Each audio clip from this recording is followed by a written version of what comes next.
Welcome, friends, brothers, and sisters, to our channel, Myths and Legends.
So one day Moses is out with his flock, and he decides to travel to Horeb, a mountain. There an angel appears, an angel of the Lord, from within the fire in a bush, a fire that does not burn the bush. There's an unburning fire theme throughout the Bible. God calls to Moses from within the flame. Moses responds, "Here I am." Moses' response here is kind of a funny one, and it's packed with some meaning. He says, "Here I am." It's a truthful statement and as true as ever. It identifies the self in time and in a place, specifically as an individual, the self responding to God as I am. It's not to be a mistake or thrown away. God tells Moses to take his sandals off as he stands on what is now a holy place. Moses is afraid to look at the Lord, so he averts his eyes. This removal of the sandals is the removal of the garments of skin, the dead and earthly coverings of the skins which was placed around our nature in the beginning, and must be removed from the feet of our soul. The Lord tells Moses that he has seen the suffering of the Israelites, and that he has a plan to use Moses as a vessel to rescue his people. He asks him to participate in the creation of his future. But Moses is weary of being chosen, and he cites his slow speech.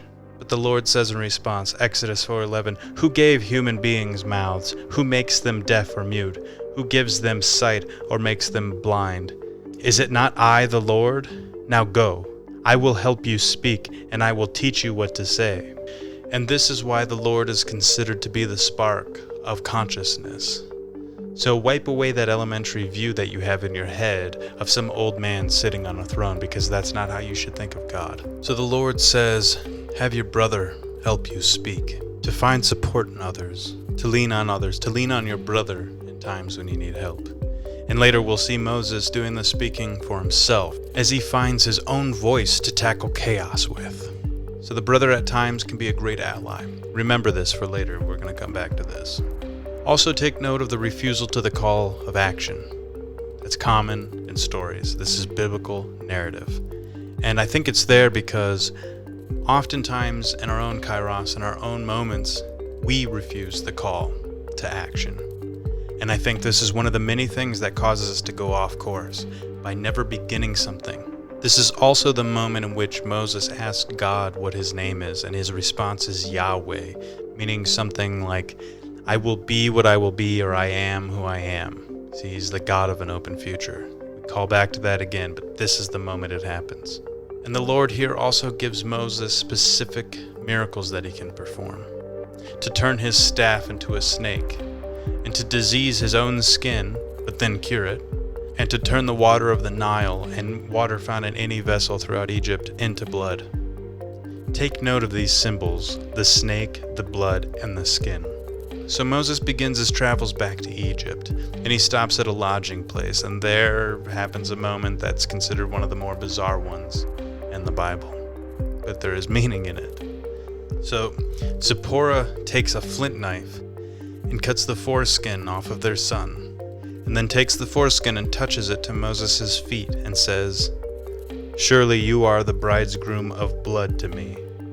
So you can see how this becomes a point of contention and why theologians have to argue this point with atheists.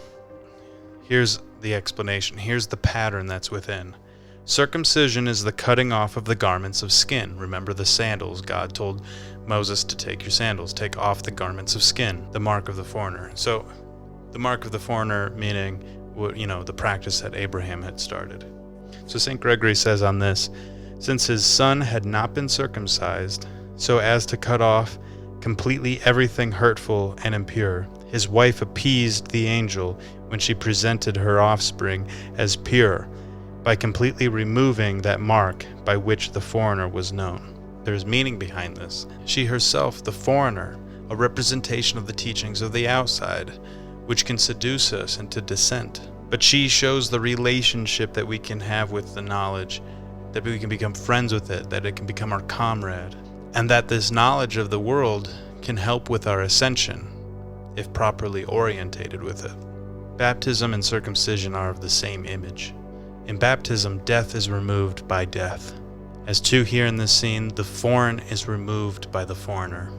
Later, we'll see that Moses' staff, when turned into the serpent, devours all other serpents that the magicians had created, pinning death against death. Or even again much later when Christ comes down as mortal to die, to defeat our deaths, death to defeat death, turning death into glory. So they finally get to Egypt where Moses and Aaron confront the Pharaoh. Their first message, to let their people go, as commanded by the one true God, to which Pharaoh responds, "Who is the Lord, that I should obey him and let Israel go? I do not know the Lord, and I will not let Israel go." After this defiance, Pharaoh also stops supplying the slaves with straw to make bricks, multiplying their labors. And as I mentioned before, the story of Exodus is the story with an ascension structure, using the mountain as its keystone imagery. At the top of the mountain is divinity. At the bottom is complete chaos, slavery. Here the chosen people are forced to make bricks out of clay by the foreigner. As St. Gregory said, "For this demon who does men harm and corrupts them is intensely concerned that his subjects not look up to the heavens, but that they stoop to earth and make bricks within themselves out of clay." And notice that the clay is a half-formed thing, like the frogs that will come during one of the plagues, neither belonging to land or water. It's a symbol of the ambiguous, the chaos that exists on the edges of everything. So now Moses is worried about his people more than he was before.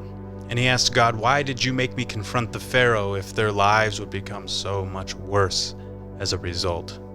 But God reminds Moses that he has a plan, and that he will work through him to find glory. And he says, "Go tell your people of the promised land. Remind them of the promise that I have made." And as ordered, Moses and Aaron once again go to the Pharaoh and perform their miracle. They turn the staff into a serpent. But because the other magicians could also produce this miracle with their tricks, the Pharaoh goes unimpressed. And this is where Moses' staff devours the rest of the magicians' staffs, which are serpents. His heart became hard. And take note of this, that God has not made his heart hard yet, that he did it on his own free will. So then God tells Moses to warn the Pharaoh of the first plague, the plague of blood.